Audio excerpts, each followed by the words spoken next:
carece de esperanza. ¿Sabes por qué? Porque ha intentado fabricar su propia esperanza. Por eso la esperanza tiene un nombre. La esperanza no es algo, la esperanza es alguien. ¿Cómo se llama esa esperanza? Jesús.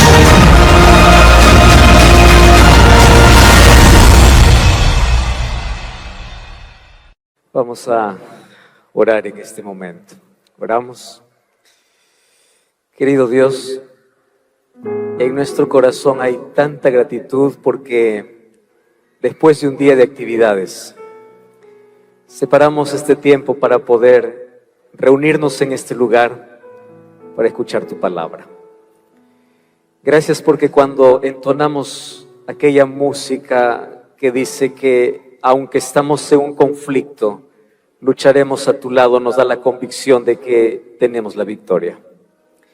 Gracias por este momento de oración donde abrimos nuestro corazón para poder colocar en tus manos nuestra vida. Y hoy queremos que como hijos podamos ser abrazados por aquel Padre de amor.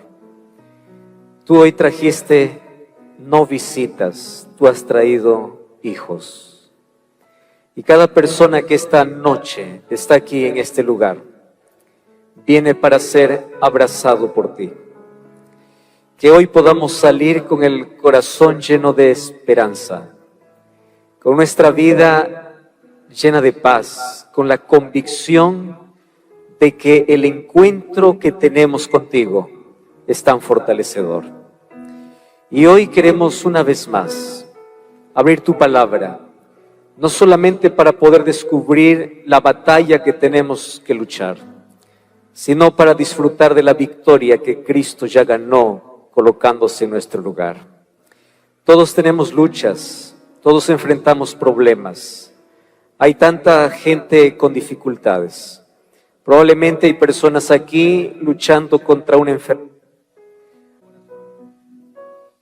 Que tu presencia una vez más en este lugar pueda traer la paz y la esperanza que todos necesitamos. Por eso te rogamos que tu Santo Espíritu haga el trabajo que siempre sabe hacer en nuestro corazón, traer paz, esperanza y salvación. En el nombre de Jesús. Amén. Amén.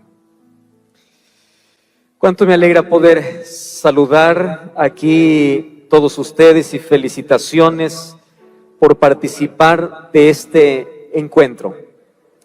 No participamos de eventos, sino de encuentros. Y es bonito poder no solamente encontrarnos con una familia espiritual, sino también con tantas personas que ya han sido tocadas por el Espíritu de Dios, personas que vienen estudiando la Biblia, personas que son invitadas. Y el hecho de que estén aquí no es casualidad, Dios tiene un propósito. Y hemos venido aquí para poder saborear y disfrutar, no de la guerra, sino de la victoria. Porque si bien es cierto, todos estamos inmersos en un conflicto, y el título de esta semana es La Última Batalla. Estamos revisando en la Biblia dónde comenzó esa batalla. Hoy vamos a ver otra batalla registrada en la Biblia, pero hay algo interesante, que de todas las batallas hay un vencedor. Y aquel que se coloca del lado del vencedor ya tiene la potestad de poder saborear la victoria. No porque nosotros ganamos, sino porque alguien ya ganó en nuestro lugar. Mas nosotros todavía estamos en la lucha, en la batalla de poder aferrarnos a ese ganador. Y esta noche yo quiero compartir con ustedes una historia registrada en el primer libro de la Biblia. Y vamos a ver una batalla que allá se desarrolló en el Edén. Aquellos que siguieron la transmisión anoche, vimos que la batalla comenzó en el cielo y hoy vamos a ver una batalla en el Edén. ¿Mas en qué consistía esa batalla? Yo quiero que todos nos pongamos a pensar en un concepto muy práctico que lo encuentro en la primera página de la Biblia. Génesis capítulo 1 dice así: Dios comienza a crear todo este mundo perfecto. Primer día para la luz de las tinieblas, segundo día la expansión del cielo y la tierra. Tercer día, allí comienza a producir las plantas, toda la vegetación. Cuarto día, los animales, o cuarto día, las lumbreras. Quinto día, los animales. Y sexto día, el ser humano. ¿Qué cosa hizo el ser humano para recibir de Dios ese regalo perfecto de la creación? Nada, absolutamente nada. El ser humano no estuvo en el primer día, no estuvo en el segundo día, no estuvo en el tercero, no estuvo en el cuarto, no estuvo en el quinto, estuvo en el sexto. Cuando aparece el ser humano en el sexto día, vemos que Dios crea su imagen y semejanza, ya no con el poder de su palabra, sino hecho con las manos de Dios, creado para un propósito. Y ahora Dios le entrega este mundo, le entrega el mundo perfecto, como un regalo maravilloso para el ser humano. ¿Qué hizo el ser humano? Nada, absolutamente nada. ¿Qué se llama eso? Regalo. ¿Y cómo nosotros hemos colocado, o la Biblia cómo presenta los regalos que Dios entrega? Gracia. Porque gracia es un regalo que el ser humano recibe y que no hizo nada. No merece, pero recibe porque Dios lo da. Entonces el ser humano recibió como regalo, por gracia, el dominio, recibió el mundo perfecto, para que él pueda habitar, ser feliz y con la posibilidad de poder vivir para siempre. Pero hay un asunto interesante que necesitamos entender. La gracia, cuando es dada, necesita una respuesta. Y si nosotros entendemos eso, vamos a entender qué significa realmente gracia. Dios ofrece al ser humano de gracia todo el mundo perfecto. No hizo nada el ser humano lo recibe. Pero la respuesta de Adán ante el regalo que Dios le da, ¿en qué consistía? En una sola palabra: obediencia, respeto, amor, lealtad. Dios te da su gracia, pero la respuesta, la gracia de Dios es lealtad. Es amor, es respeto, es la evidencia de que yo recibo la gracia de Dios. Entonces Dios le dice a Adán: mira, todo está en tus manos. Yo lo he creado para ti. Solo que yo necesito que tú des evidencia que del regalo que yo te he dado hay una respuesta de amor. ¿Y cuál va a ser esa respuesta de amor? Tú vas a ser obediente a lo que yo te digo. Yo te he creado perfecto, yo te he creado con propósito, yo te he dado de gracia, pero obedéceme.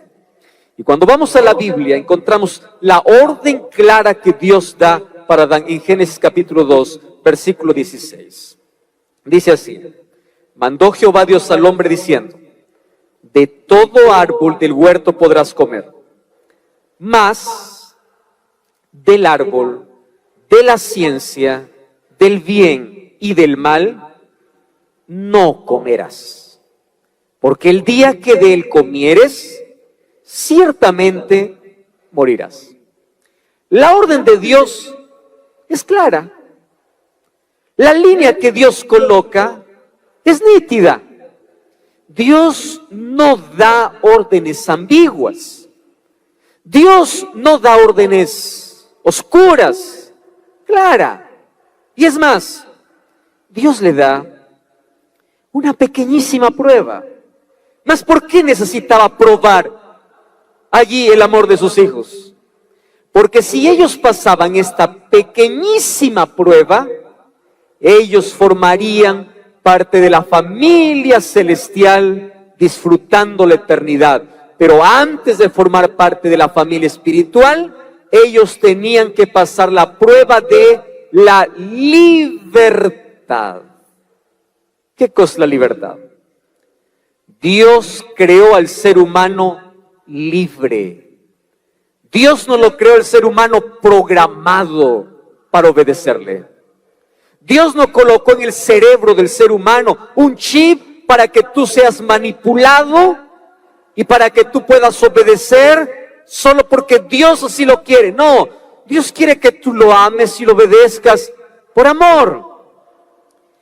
Y para que haya evidencia de ese amor, tú tienes que hacer uso de tu libertad. Y el uso de la libertad es así. Dios dice así, mira, la manera como tú me vas a demostrar que me amas es que no te vas a acercar, no vas a llegar, no vas a comer de un árbol, del fruto de un árbol. Difícil hubiera sido que Dios hubiese dicho así: de ningún árbol podrán comer y solo de uno pueden comer. A esa prueba sí es difícil. Imagínense ustedes, Adán y Eva mirando todos los días todos los árboles, las frutas deliciosas, decir, no podemos comer de nada, solamente tenemos que comer todos los días de este árbol. Y eso sí es una prueba difícil. Pero la prueba era, de todo podrán comer, solo de uno no. Era prueba simple, sencilla. Y aquí viene la primera aplicación de esta historia. Por eso es que al hablar de batalla, estamos hablando de cómo el ser humano enfrenta las situaciones de la vida, incluyendo las órdenes de Dios, y él tiene que hacer uso de su voluntad para obedecer. ¿Qué cosas del ser humano? Ellos fueron advertidos así: el día que comes vas a morir. La orden es clara: no te acerques. La advertencia está dada. Pero ¿qué cosas del ser humano? El ser humano siempre arriesga y siempre desafía los nos de Dios.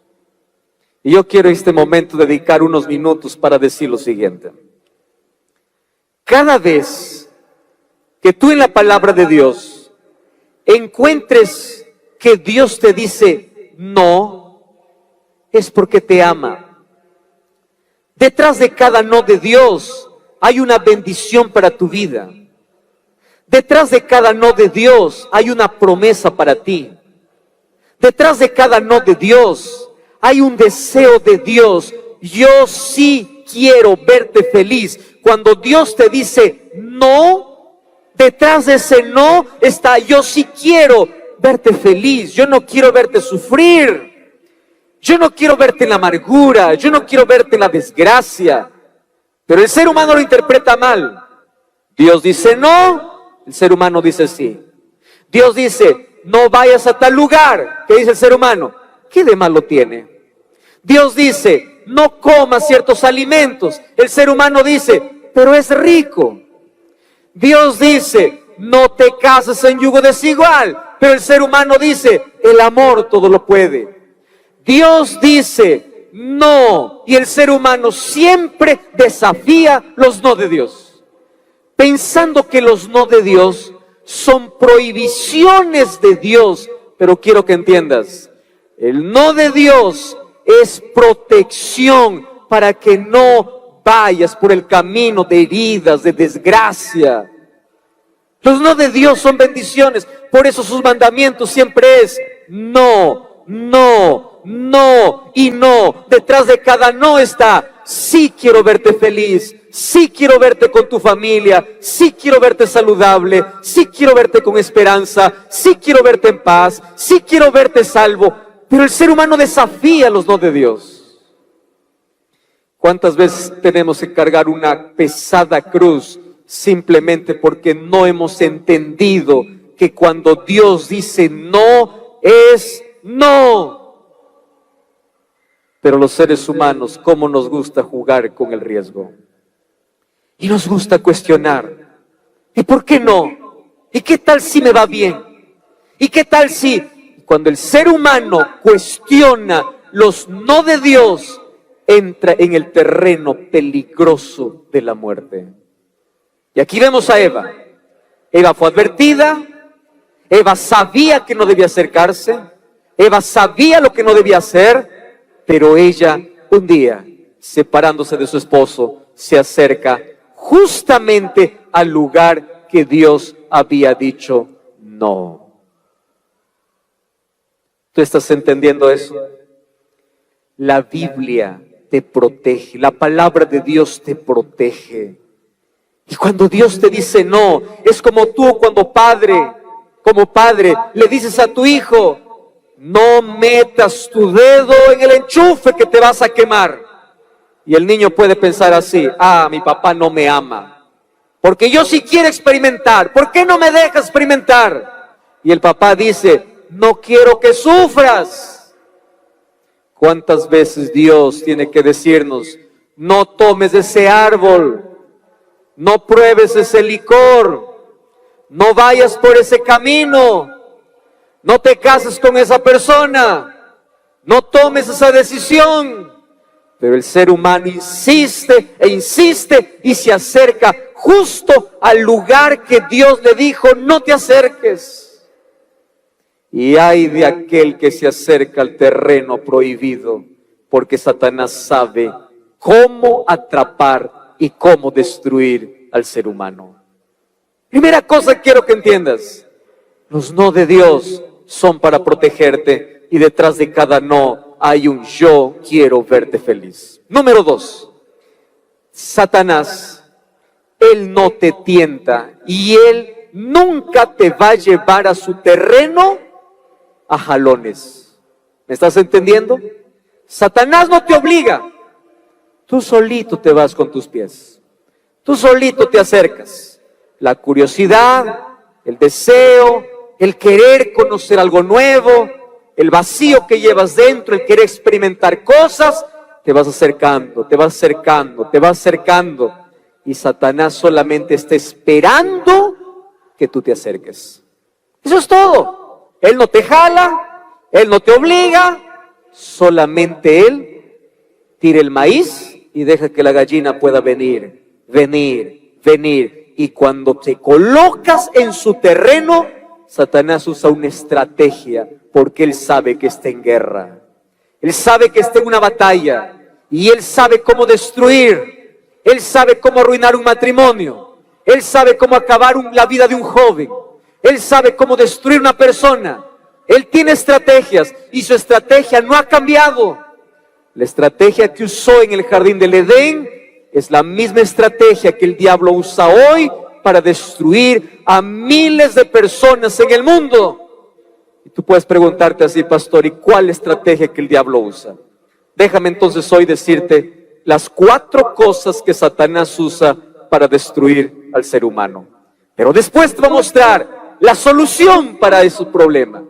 Y la solución siempre será Cristo. Pero antes te quiero advertir de qué cosa hace el diablo para destruir al ser humano. Número 1, Satanás siempre te va a presentar con un rostro atractivo. Siempre. Él no da la cara. Él no se presenta como un enemigo. Él no se presenta como diablo. Él se presenta como amigo. Él se presenta con cara bonita. Él se presenta con astucia, con sutileza. Y cuando tú te acercas al terreno prohibido, Satanás primero se esconde y luego lo primero que va a hacer, ¿sabes qué cosa es? Hacer un milagro. Y yo aquí tengo que parar un momento para poder explicar un asunto interesante. Dios hace milagros, pero Satanás imita milagros. Por eso es que tu fe no puede estar basada en milagros. Tu fe tiene que estar basada en la palabra de Dios. Porque Satanás, para hacerte dudar de la palabra de Dios, es capaz de hacer milagros. ¿Sabes cuál es el milagro que hizo ahí en el jardín del Edén? La serpiente era bonita, eso es verdad. El animal más hermoso, y él se esconde detrás de lo más hermoso.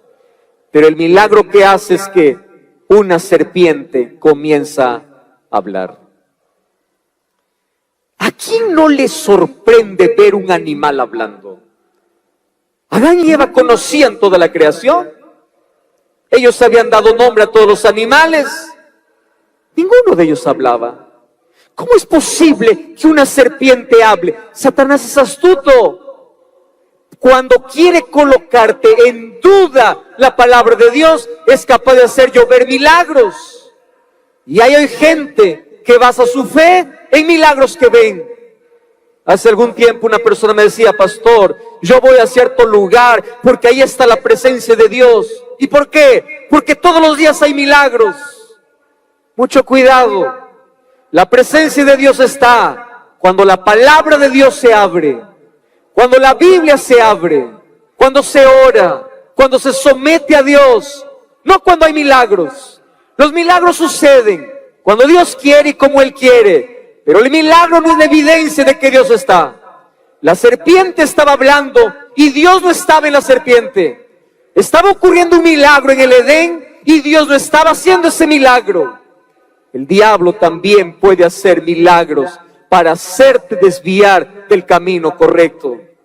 Por eso la Biblia dice en Mateo 7, 21 al 23, muchos me dirán aquel día: Señor, en tu nombre hicimos milagros, en tu nombre echamos fuera demonios, en tu nombre hicimos tantas cosas. Pero yo les diré: no los conozco. ¿Por qué? Porque todo milagro que hicieron, toda vez que echaron demonios, solamente usaron mi nombre, pero yo no estaba allí. No coloques tu fe en milagros. Coloca tu fe en lo que Dios ha dicho en su palabra. Su palabra tiene que estar por encima de todo. Pero Satanás es capaz de hacerte creer que Él es capaz de darte una verdad superior a la palabra, mejor que lo que Dios ha dicho. Y si para eso Él tiene que hacer un milagro, Él lo va a hacer. ¿Cuánta gente se queda sorprendida en una sesión espiritista? Escucha a uno que ya está fallecido hablando. Satanás. ¿Cuántas personas han desviado su fe de la palabra por un milagro que han visto? Satanás es astuto. Él sabe que el ser humano gusta de milagros. Y para desviar la fe, a veces hace algo sobrenatural. ¿Y sabes para qué hace milagros el diablo? Para colocar una semilla en tu corazón. ¿Cuál es la semilla que el diablo colocó en el corazón de Eva? Esa semilla se llama duda. Si el diablo quiere separarte de Dios, primero tiene que hacerte dudar de Dios. Si él quiere separarte, tiene que hacerte dudar. Y mira cómo es el diablo, de astuto y manipulador. Va para Eva y le dice así: con que Dios os ha dicho que de ningún árbol pueden comer. Y allí comienza el diálogo. Eva intenta defender y dice: no, Dios no dijo eso. Y Satanás responde así: Dios no es bueno como tú crees. Dios no es tan bueno como tú dices que es.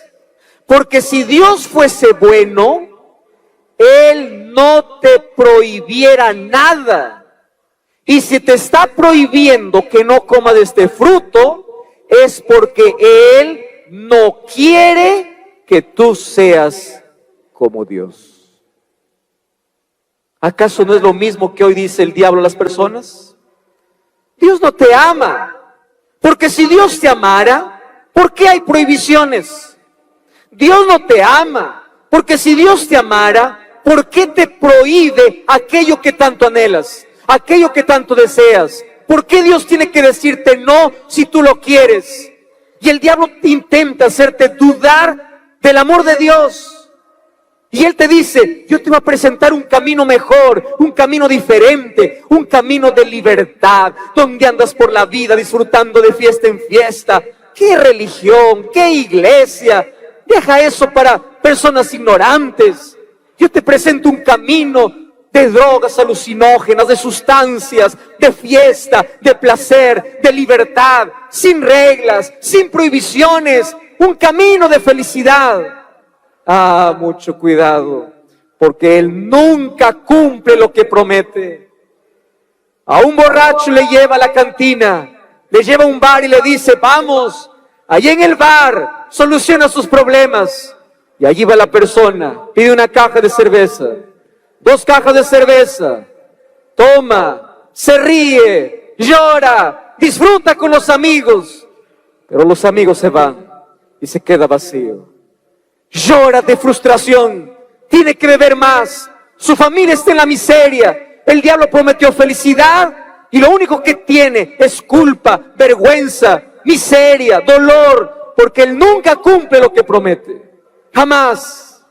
Y ahí está el enemigo prometiendo algo que nunca iba a cumplir. Tú serás como Dios. Tú no necesitas de Dios.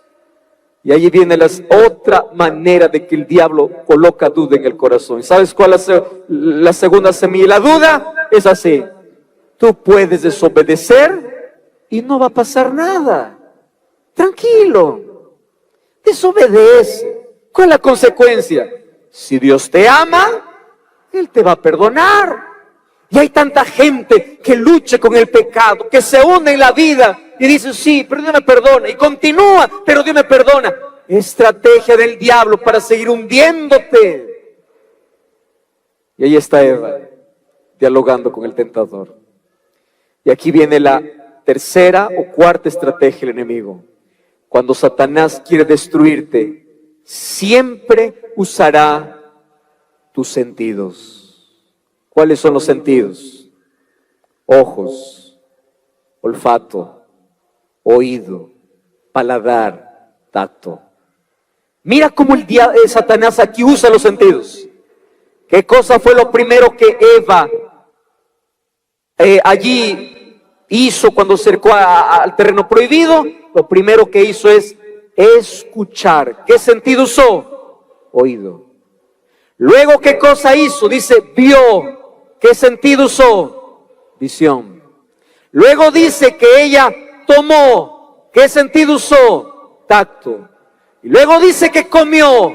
¿Qué sentido usó? Gusto. Satanás siempre va a decirte así. Disfruta, mira, toca, escucha lo que yo te propongo. No escuches a Dios.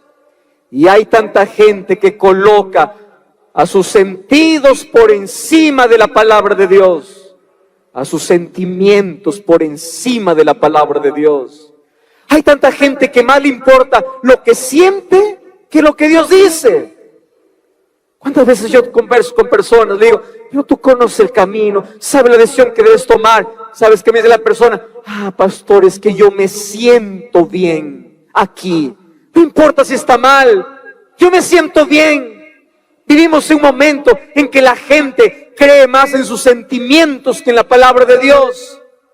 Coloca su paladar por encima de la palabra de Dios, su oído para escuchar aquello que Dios no dice. Y el enemigo ha intentado llevar al ser humano por el camino del sentimentalismo, de los sentidos, donde se coloca por encima de la voluntad de Dios. ¿Por qué hoy la gente se aleja de Dios? Porque más importante es lo que toca que lo que Dios dice. Más importante es lo que mira que lo que Dios dice. Más importante es lo que escucha que aquello que Dios dice. Por eso es que hoy vivimos en un mundo de tanta tecnología, pero la tecnología ha llevado al ser humano a mirar lo que es prohibido, a escuchar lo que no debe, a hacer lo que no debe, porque coloca sus sentidos por encima de aquello que Dios dice no. Y allí llegó, en ese conflicto, en esa guerra, alguien perdió. ¿Quién perdió? Adán y Eva. ¿Y por qué perdieron? Por colocar sus sentidos por encima de la palabra de Dios. Por eso en esta noche yo te voy a decir una cosa interesante. Nunca coloques tus sentimientos por encima de lo que Dios te dice. Hay gente que dice así, pastor, yo me voy a entregar a Jesús cuando sienta que es el momento. Cuidado, los sentimientos son engañosos. Pastor, yo me voy a entregar a Jesús cuando sienta que estoy bien. Cuidado, no es lo que sientes, es lo que Dios dice, es lo que Dios pide. Dios no te pide que sientas, Dios te pide que creas. Y a veces creer tiene que colocarse por encima de aquello que nuestros sentimientos piden. Cuando cayó Adán y Eva en este conflicto en el Edén, Adán y Eva perdieron. ¿Qué cosa perdieron? Todo. Perdieron el árbol de la vida, perdieron la inocencia, perdieron la ropa que Dios les había dado, perdieron el jardín perfecto, perdieron la eternidad, perdieron todo. Y Dios tenía tres opciones. ¿Cuál era la primera opción que Dios tenía? Dios tenía la primera opción así: mirar a Adán y Eva con tristeza y amarlos y decirles así: hijitos, yo les avisé, yo les dije que no, ustedes dijeron que sí. Entonces, como yo dije que cuando ustedes coman van a morir, pues bueno, ustedes van a morir y ya está. Eso era la primera opción. Dios hubiese dicho así: ustedes desobedecieron, ustedes pecaron, ustedes mueren. Listo, está solucionado el problema. Esa es la primera opción. ¿Cuál es la segunda opción que Dios tenía? La segunda opción que Dios tenía era decir así: yo puse una ley, y la ley decía que no tenías que comer del fruto. Entonces, para solucionar el problema, yo voy a anular la ley. Porque si anulo la ley, ya no hay ofensa, ya no hay rebelión, ya no hay pecado. Entonces, al no haber ley, se soluciona el problema. Pero así no funcionan las cosas con Dios. Porque lo que Dios dice no se altera. La ley de Dios no se anula. Por eso había una tercera opción. ¿Y cuál era la tercera opción? Ustedes pecaron y ustedes merecen morir.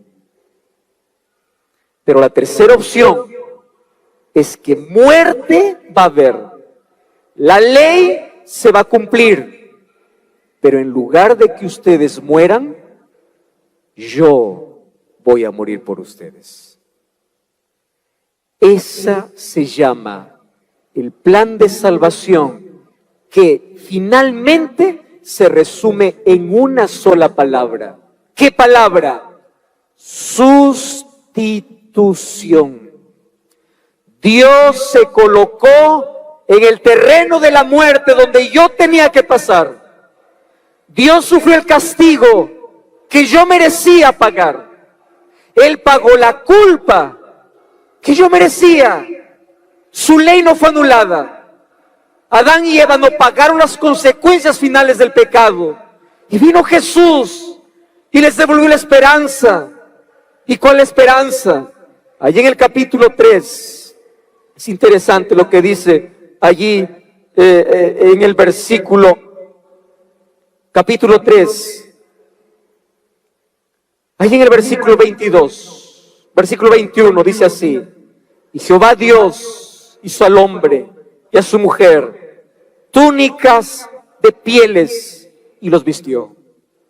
¿Qué cosa está diciendo aquí el texto bíblico? Adán y Eva merecían morir.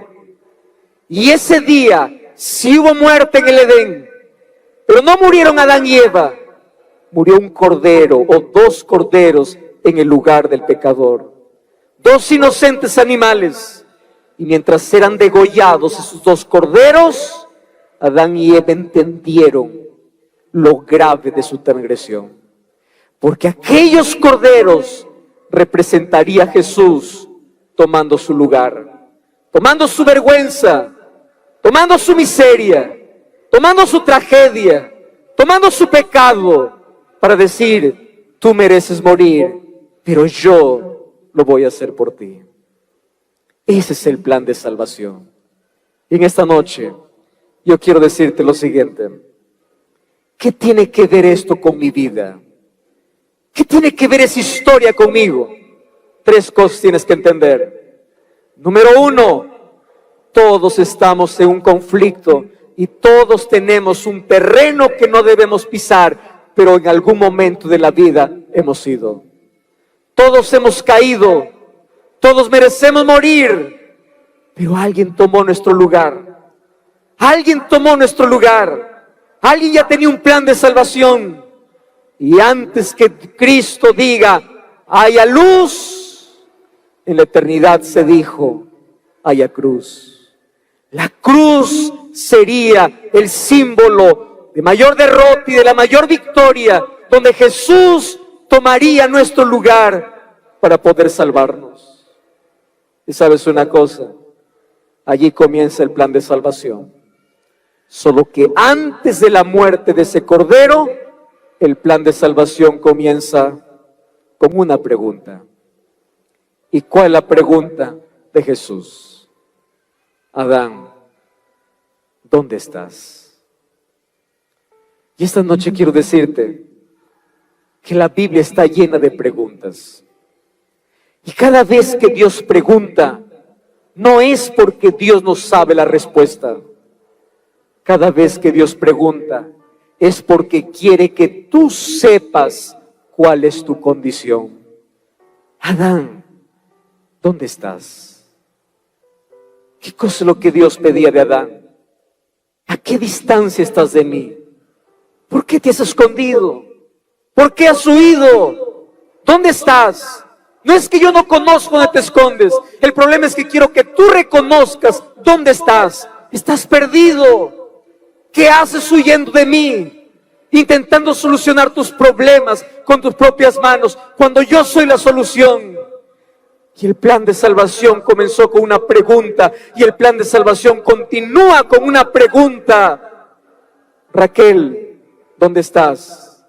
José, ¿dónde estás?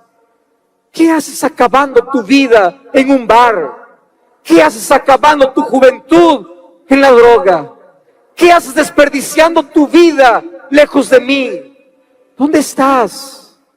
Adán y Eva se escondieron detrás de una higuera, mas hoy el ser humano ha buscado otros escondites.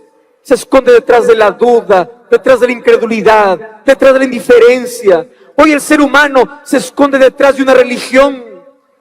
Yo estoy bien, yo soy bueno, yo hago cosas buenas, pero rechaza a Jesús. ¿Sabes qué cosa es lo que me llena de tristeza? Que del capítulo 3 de Génesis voy al capítulo 3 de Apocalipsis. Y en el capítulo 3 de Apocalipsis encuentro la misma historia de Génesis, pero dicho de otra manera. En Génesis 3, cuando el hombre pecó, ¿cómo quedó? Desnudo. Y cuando voy a Apocalipsis 3, encuentro que el ser humano sigue desnudo. En Génesis 3, el pecado le volvió ciego a Adán y Eva. En Apocalipsis 3 vemos que el ser humano continúa ciego y necesita colirio para ver. En Génesis 3 vemos que el ser humano vendió todo lo que tenía por un poco de placer. En Apocalipsis 3 Dios le recomienda al ser humano que compre oro, que significa la fe y el amor. ¿Qué cosas? ¿Cuál es el problema? El problema sigue, pero la solución es la misma. ¿Cuál es la solución? Para Adán y Eva la solución era Jesús, era el Cordero que murió en su lugar. Y el problema que está en Apocalipsis 3, la solución es Jesús, solo que Jesús está fuera de la puerta del corazón. Por eso Apocalipsis 3:20 concluye diciendo, he aquí yo estoy a la puerta y llamo.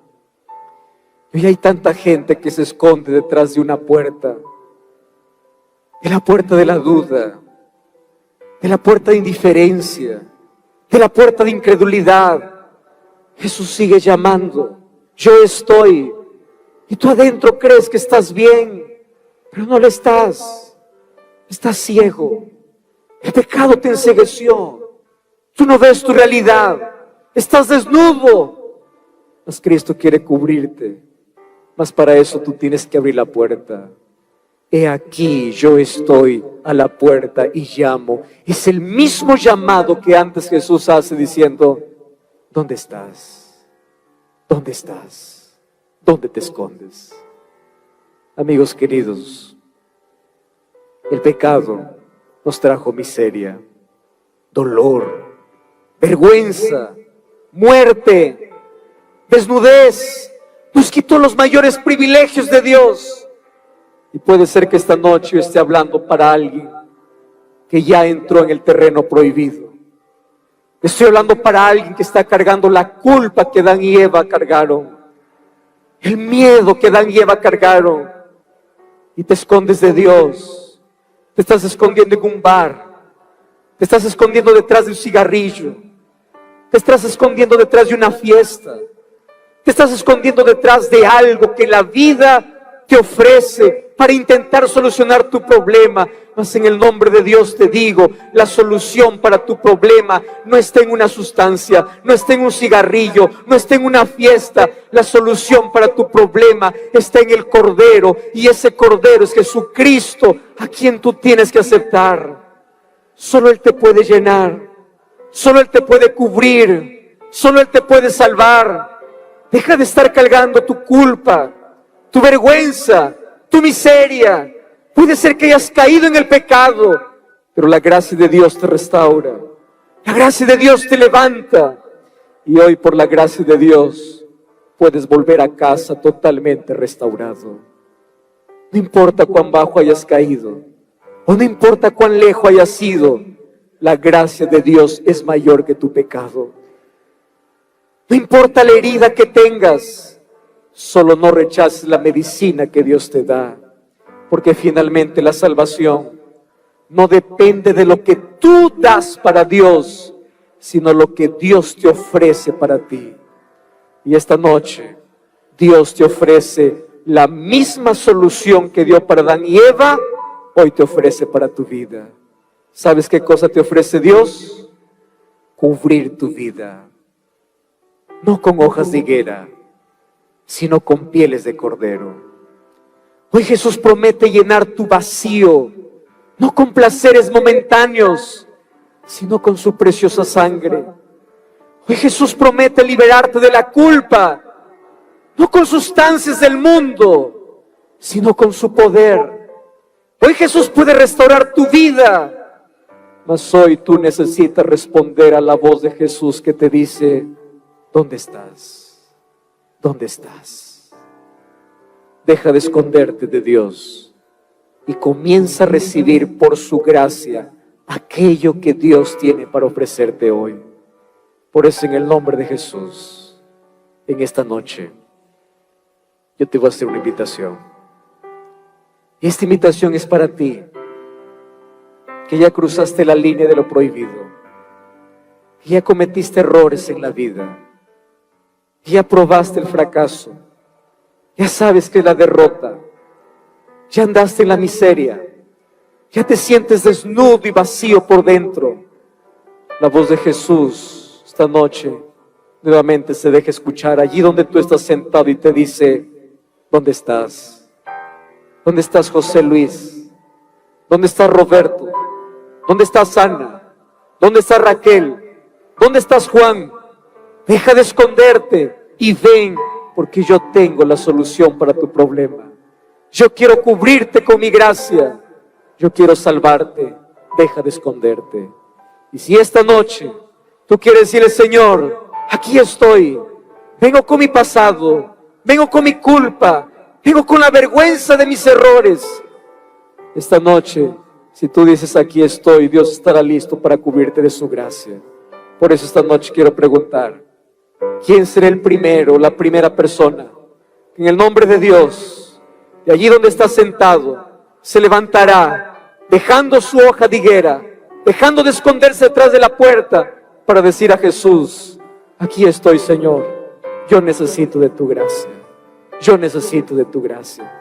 ¿Dónde está el primero que esta noche quiere aceptar esa gracia que Jesús ofrece? Ven aquí, Dios te bendiga, Dios te bendiga. ¿Dónde estás? José, Rodrigo, Raquel, María, Elena, Juan, Pablo, Luis. ¿Dónde estás? Ven, Esta es la noche donde tú puedes salir de aquí cubierto por la gracia de Jesús. Nadie se perderá por los pecados que haya cometido. El mundo se perderá porque habiendo encontrado la solución, rechazó la solución. Habiendo encontrado a Jesús, rechazó a Jesús. No permitas que el pecado siga hundiéndote en la vida. No permitas que la culpa siga acabando con tu vida. Ven esta noche en el nombre de Jesús. Pero ven, tú que estás allí arriba, tú que estás aquí en el centro, tú que estás aquí al otro lado. Ven, aproxímate. Voy a pedir que por favor vengan un poquito más adelante. Vengan ustedes aquí porque vamos a esperar a más personas. Jesús quiere darte una nueva vestidura. Jesús quiere abrir los ojos para que puedas ver un futuro diferente. Jesús quiere cargar la culpa que te está aplastando, la enfermedad que te está destruyendo, el dolor que te está acabando.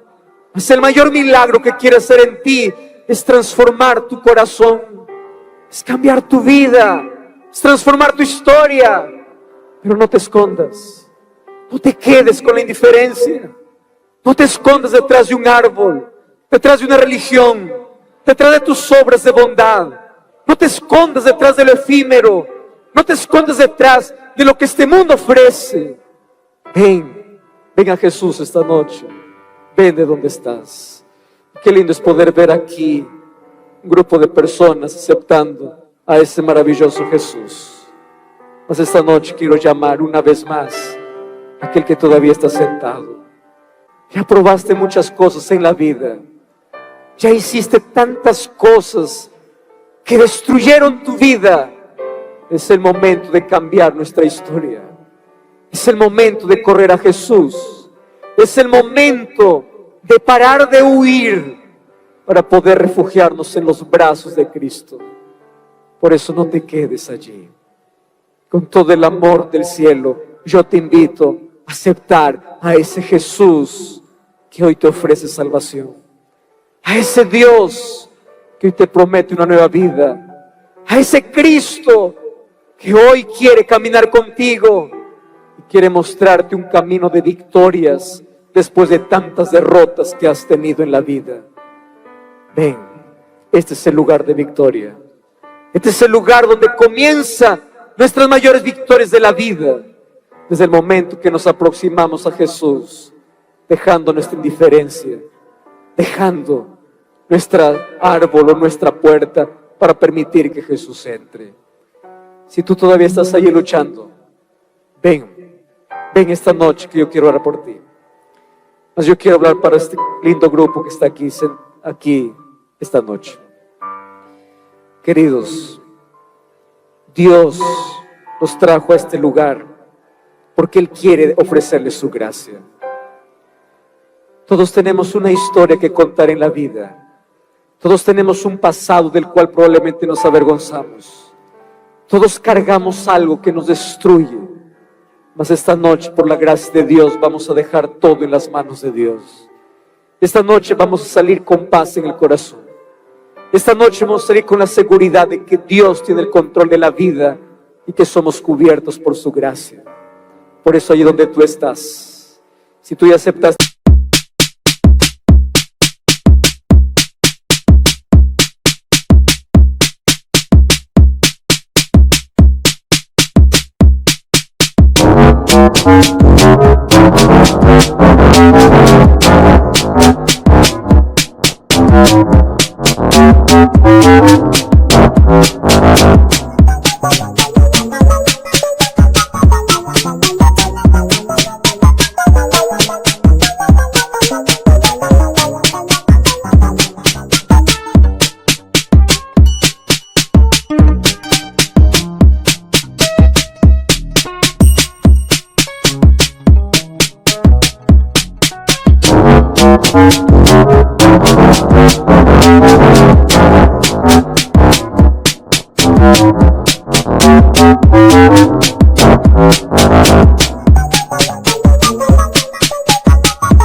Jesús, tú ya estás listo para nacer de nuevo a través de las aguas bautismales. No pierdas esta linda oportunidad de hacerlo.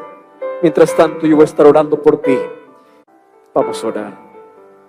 Querido Dios, gracias por esta noche extraordinaria. Gracias por las lindas decisiones que hoy han sido tomadas. Personas que entendieron de que no vale la pena huir de Dios. Lo que vale la pena es correr a los brazos de Jesucristo. Si tus brazos están abiertos, nuestro corazón no puede estar cerrado. Por eso esta noche vamos hasta tus brazos para poder encontrar paz, perdón y salvación. Queremos ser revestidos por tu justicia. El pecado nos desnudó, pecado nos hirió, pecado nos trajo destrucción, muerte, nos trajo desgracia, mas hoy por tu gracia podemos ser restaurados. Por eso queremos que el Cordero de Dios, que Jesucristo pueda entrar en nuestro corazón, pueda ser el Rey de nuestra vida, y a partir de hoy podamos comenzar una nueva historia y una nueva vida tomado de tu mano, para poder saborear las victorias que hace tiempo nunca lo saboreamos, porque simplemente andamos solos por la vida. Nos aferramos a tus brazos de amor. A partir de hoy queremos tener la nueva vida que solo Jesucristo puede ofrecer. Perdona nuestros pecados, coloca paz en nuestro corazón y permite que la decisión que hoy se está tomando pueda ser evidenciado a través del nuevo nacimiento, que es a través del bautismo. Por eso danos tu paz, tu perdón, tu gracia,